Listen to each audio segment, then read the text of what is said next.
Hello, welcome back to my channel, Bow and Arrow Tarot.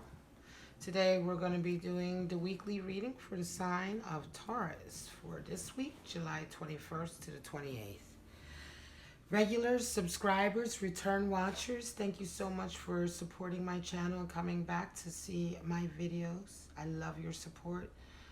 Cross watchers, you're always welcome, even if you're just breezing through or you're a regular. And newbies who are just stopping by for the first time, thank you so much for stopping and watching the video. If something resonates, maybe you'll decide to subscribe as well.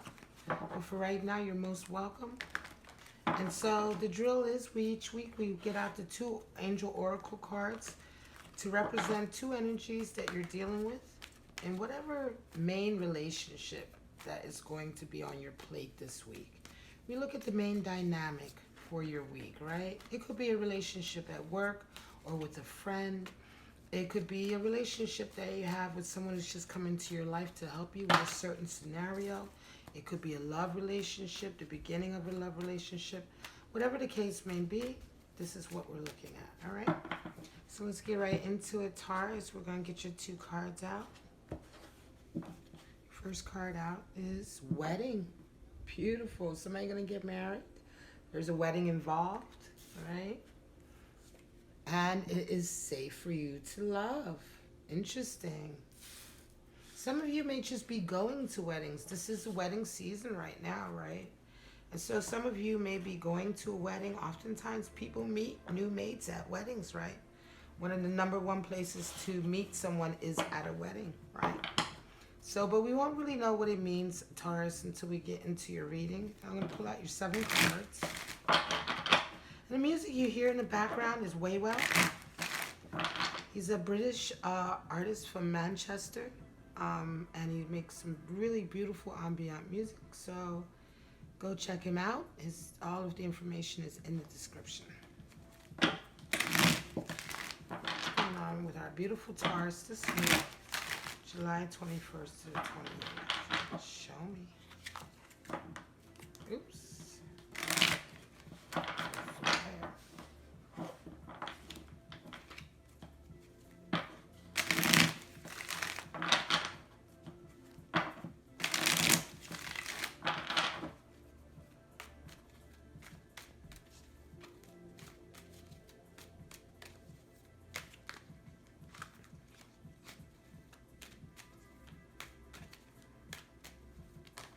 Oops. Jumpy cards today, Taurus. I wonder what's going on. You nervous? Nervous energy out there, right? Alright, let's get these cards to focus a little bit.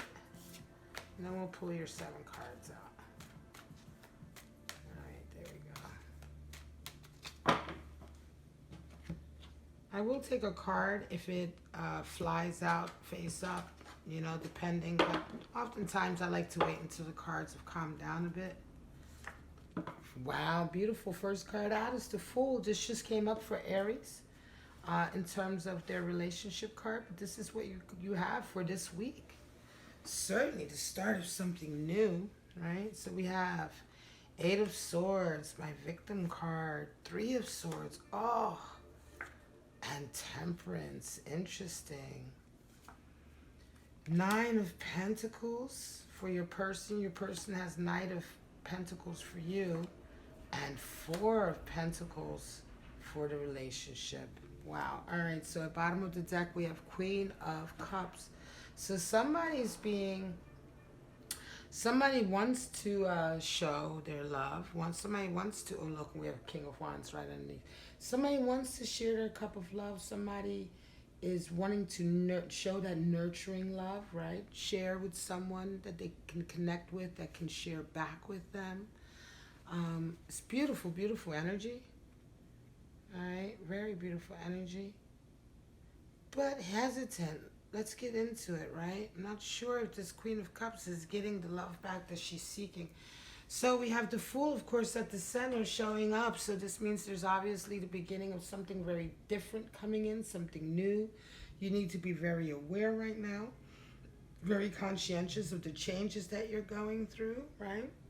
Yes, it requires a leap of faith only because you don't know what's going to happen next. But to a certain degree, the Fool coming in also lets you know that yes, it is safe to love again, because the Fool is all about love of life and surrendering to life, right? Surrendering to the tree of life, rather.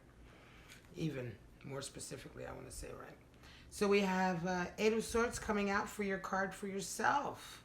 So, you've been feeling victimized? Have you been feeling like, you've been alienated, victimized? Oftentimes, this is the card. This card comes out oftentimes for those people who play the victim, but sometimes this can come out also because, when you haven't set the right boundaries for yourself, uh, when you haven't understood where your weaknesses and strengths truly lie, but more than anything, boundaries, because 8 is the number for also boundaries, right? Setting boundaries and adhering to boundaries, right? Restrictions and discipline.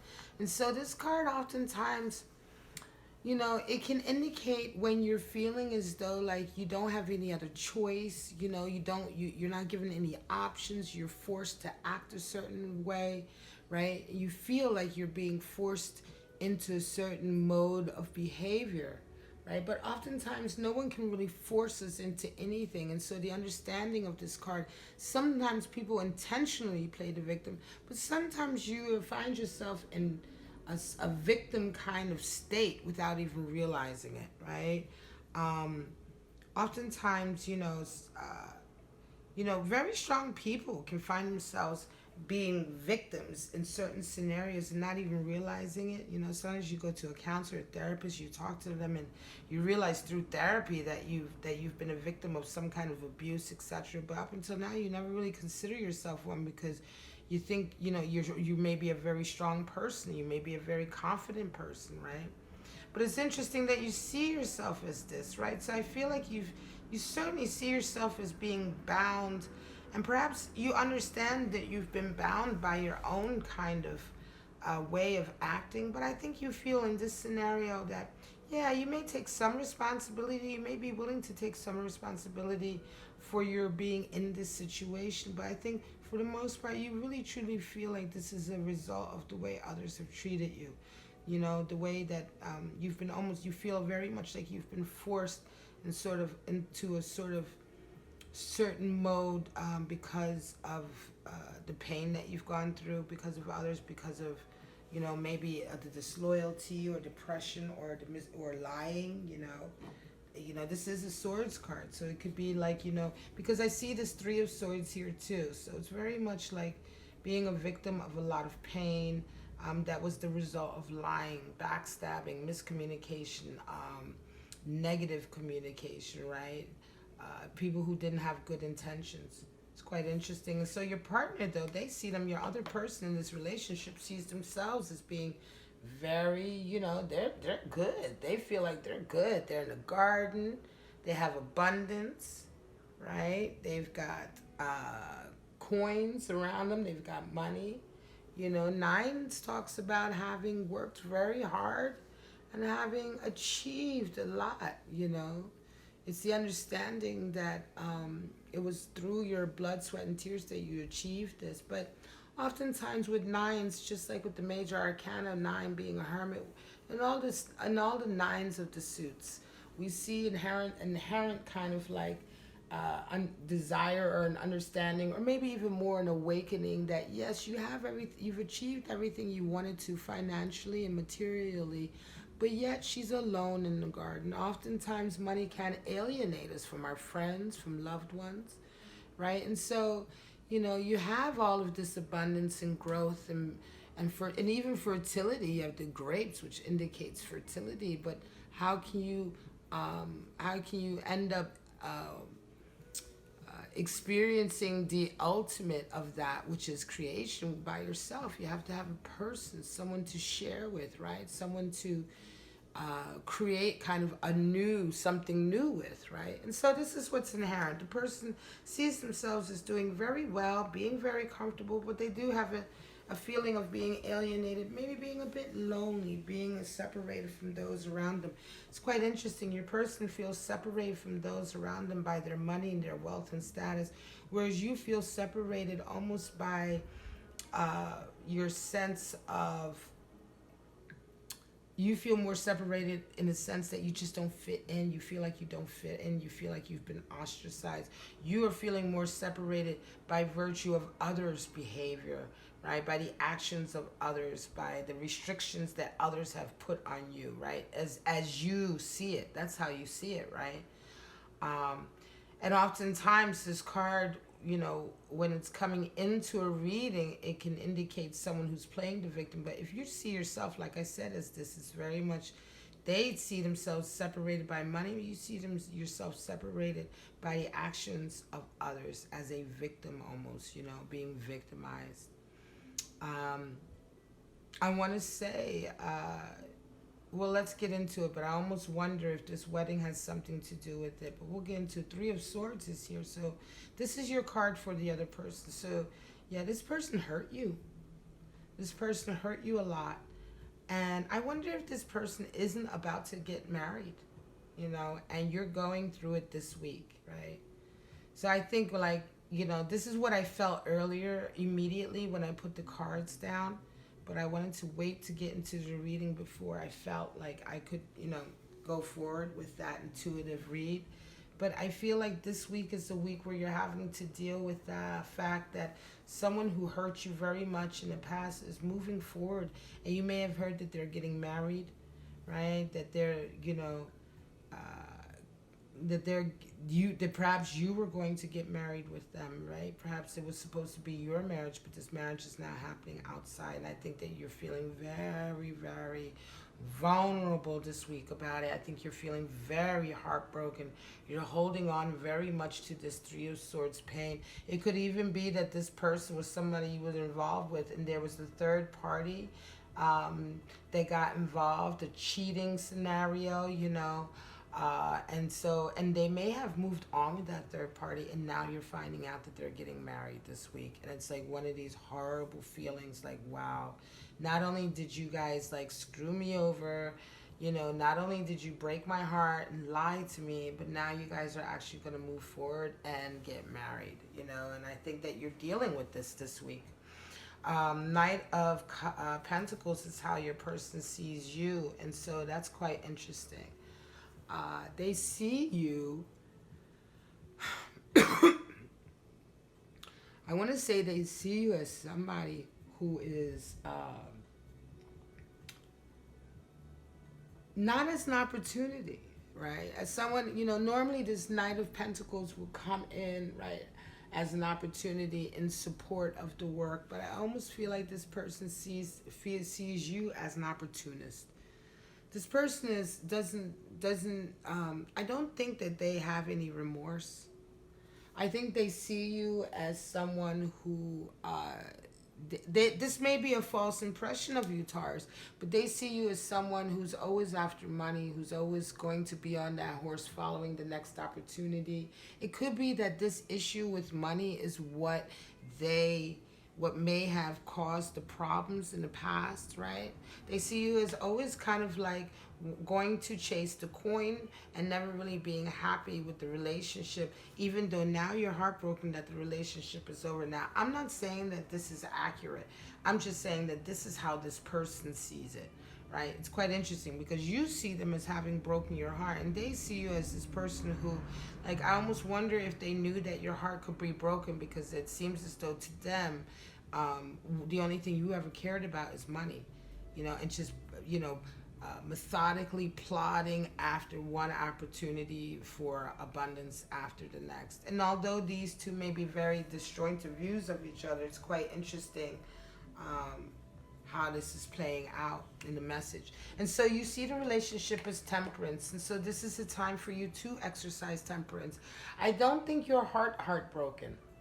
All right, I think this is very much a case of your ego's hurt, your pride has been hurt, right? I think this is a case of, Three of Swords. When we talk about Three of Swords, it isn't, even though the heart has been impaled by swords, it's not a heart card, it's a swords card. And so the pain is really about um, is about negative communication. You know, swords is communication. So the pain is really the kind of words that can hurt you. You know, you felt pain through their words, through their actions, through their lies, through their gossip, through their backstabbing, right? That's where the pain was, you know. And so the pain really hurts your ego more than your heart, even though it feels like a heart pain. Of course, to us, it feels like a heartache when somebody does that. However, oftentimes the true pain is to our ego. You know, how could I be duped? How could I allow somebody to make a fool of me? How could I, you know, be lied to? Why did I believe them? And so, you know, that kind of pain is different from the heartache that you have when somebody simply doesn't love you anymore.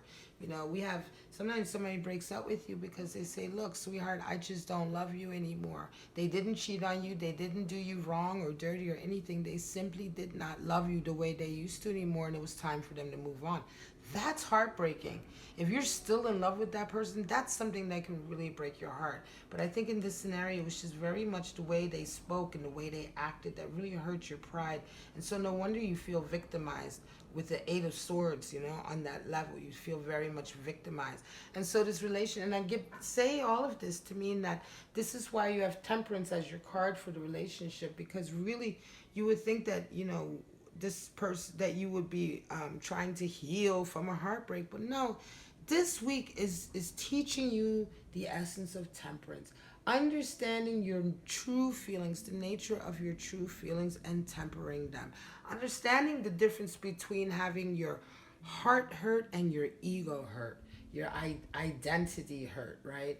Which is up in our heads, right? Having our head hurt in a way, or our heart hurt. Understanding the difference and understanding how it's time to learn how to temper your feelings. This is a great learning opportunity for you this week. This relationship is, or this dynamic is going to be a huge opportunity for you to learn this week, Taurus. And I think what you're going to come out of this is knowing that it's safe for you to love again. It's quite interesting. You know, this is why I don't try to hazard to guess what these cards are, or to just pull some message out of the ether that doesn't apply, because until we get our 7 cards out, we can't really, you know, I can guess at what I believe this may mean, but that would only be restricted to my own kind of like restricted outlook, right? And so here we find that, in fact, I believe the message is very much that this week will be difficult because you will be witnessing a wedding. And it will be a wedding of someone that maybe you were supposed to get married to. I think you're going to understand this week that once you understand this kind of lesson, this is a very difficult, hard lesson, but it's a good lesson. You come out of this very strong. This is Sagittarius energy. 14, the first 4 is the Emperor, Aries. The second 4, 14. So the Emperor has dominion over men and land. 14, we now see dominion over yourself. The wings indicate that you have you're being divinely led, you're being divinely protected in this endeavor. This is not to say that you're an angel or that there's angels. Temperance is a very kind of, you know, Sagittarian energy that we all at some point exercise. And so oftentimes the wings are misinterpreted to people often misinterpret this as being a message from Archangel Gabriel because of the blonde hair and the wings, but in fact the wings are more to do with this symbolism that the divine is behind you, that in tempering yourself you come closer to the divine, right, to your divine energy, right, and to the enlightenment of who you can truly be. The crown, which would normally be worn by an emperor to show dominion, is often the horizon showing up in gold and just hovering to indicate that spiritual crown, that spiritual dominion that you have over yourself. 1 foot in the water, meaning she's continually tapped into her emotions. And in the cups is the flowing back and forth of water, right, of her emotions, but the action of moving it back and forth is the fire, right? It's the action of moving that form of water. So you have this intention along with the kind of molding of of emotions, right? When we temper, it's tempering our emotions. It's like if you can take your emotions and so easily pour them from one cup to the next to indicate which emotion you'll take. I'll take a bit more anger right now. No, I'll take a little less anger. I'll take a little bit more love. At this requires a bit more love. This requires for me to pull back a little. This is what we see when we have the cups pouring the water of emotions back and forth. All right, and then with her foot in the water, it's a reminder to us to constantly at all times be in touch with our deeper emotions, with our deeper feelings, right? Which is and then which is led by our spirit, right? And then we have the alchemical symbol for fire, which is the right side up triangle in the center of the breast there for the figure in temperance, indicating that this is the element of fire. It's the combination of fire. You see the red fire in the wings. It's the combination of the fire and the water. It is alchemy. It's what we talk about alchemy truly being, which is creating something new in the spiritual form. Temperance. It's a beautiful, beautiful card, and this is a huge lesson for you to learn this week. Your person is a miser. I almost cursed there, but your person is an effing miser. They see the card as Four of Pentacles, so no wonder they see you as somebody who's always moving towards an opportunity, because that's how they see the world. Oftentimes, you know, the way we are judged says so much about our judgers, right? It says nothing at all about us. It only says more about our judgers, and so no wonder, you know, oftentimes you ever hear that thing, thieves see thieves, right? So thieves always think somebody's stealing from them. Liars always think somebody's lying to them. You know what I mean? You like it, you know, this like breeds like. It sees itself, right? And so oftentimes when people see you in a certain light, that you say to yourself, well, that's not me. That's because they're projecting. And yeah, so this person, I think they see themselves very much in you, because every card that's come out for them has been Pentacles. So they're all about finance and status and money, right? That's what they're all really about, material possessions. And I think that might be the reason why the relationship didn't work to begin with, right? But yeah, not only do they see you as a Knight of Wands, always after the next buck, which in turn I think is a very kind of mirrored projection that they have, or a projection that they put on you. But they see the relationship with you as one that needs to cause them to watch their money, to keep hold of their money. They're very stingy and greedy. I think they think that you are out to take their money somehow. But Four of Pentacles energy is not necessarily stable. At times it is. It can be stable energy. But in this scenario, oftentimes not. Four of Pentacles is an unstable kind of energy. It's when the need to be stable financial has gone overboard, and now you just hold on to every little penny for holding on to it for its sake. Just to hold on it for the sake of holding on to it. This individual doesn't like to spend any money. This individual is not charitable, right? And they see you as, you know, they see you as a threat in a way to their finances. It's quite interesting. It could be that they just still have quite a disdain for you, but I wonder if this person is really truly happy going through life with this kind of like outlook on everyone. It's quite clear that their money and status has alienated them up until this point, right? So even if they are getting married this week, or perhaps you may be going to a marriage this week, but somehow or wedding this week, somehow the issue of wedding will come up this week, and it will be the issue of this heartbreak, and it will be this testing for you of temperance that will come up. And so that's why this week, this particular relationship is extremely important for you. Queen of Cups has come in just to indicate how important it is to make sure that you're attuned to your deeper emotions.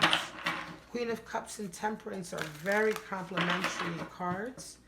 And so having both of those energies in you right now is very, very powerful, because you don't feel vulnerable. You're strong enough to know your feelings and to show your feelings, and then you're also exercising temperance. I'm going to pull out your 3 cards and wrap it up for you, Taurus.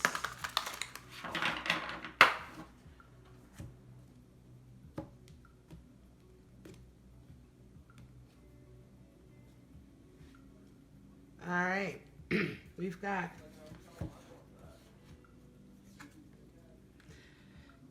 Death, Transformation. Absolutely. 10 of Swords. Interesting.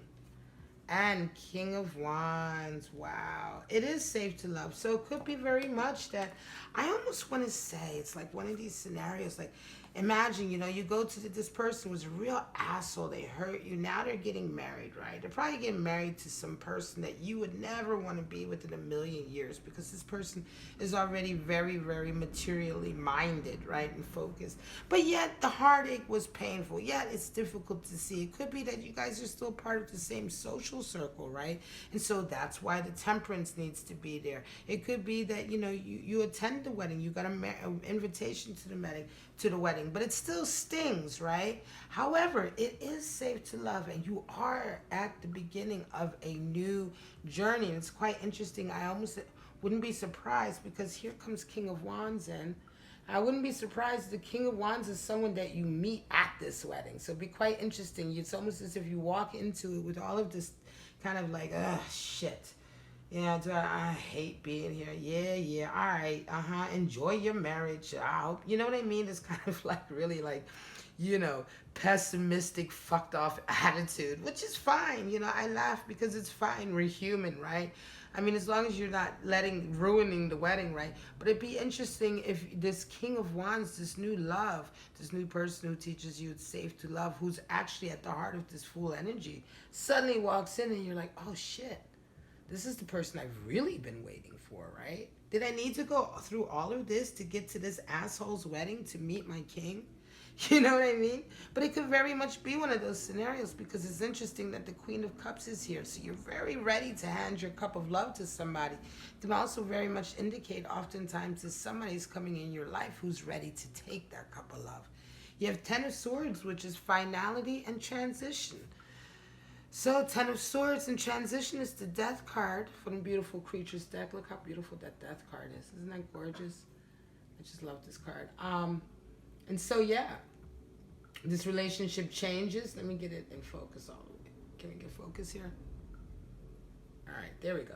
So this relationship changes all the way, transforms, but more than anything, it transforms you. There's almost a death of you, because here comes the 10 of Swords, which is very much a death of the old you, right? I love this card. Look at her. She's got the little bondage boots on. She's just so adorable. But 10 of Swords, it's a whole new you, right? So she's hugging the skulls of her past. It's interesting. It's like, hug the skulls of her past. These are the skulls of her old egos that she's left behind. And here you see the butterflies of transformation inherently started in the Death card. It's so beautiful.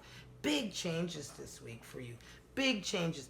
Big ending and finality to this whole kind of like regrettable kind of stage of your life, or just the event where this person that hurt you, yeah, you felt a bit like a victim for a little while, but you're going to come right out of that, because 10 of Swords burns away all of that and ends all of that nonsense, and in comes your King of Wands. So what can I say?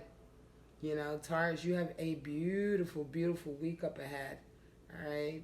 Beautiful week up ahead of learning, of coming to terms. Just make sure to remember, it's all about the temperance that you exhibit. It's all about the understanding that you exhibit. Remember, the Fool comes when you must be very aware and in the moment, because things are happening and changing. All right, I'm going to call it. This is your weekly reading, Taurus, for July 21st to the 28th. If this resonated with you, please like and subscribe, share the video, comment below, sound off. Help me grow my channel. This is what I do permanently now. And so I do appreciate all of the support that you guys show me. And for right now, Taurus, what a wonderful reading. You have a great week, and I'll see you next week. Bye-bye.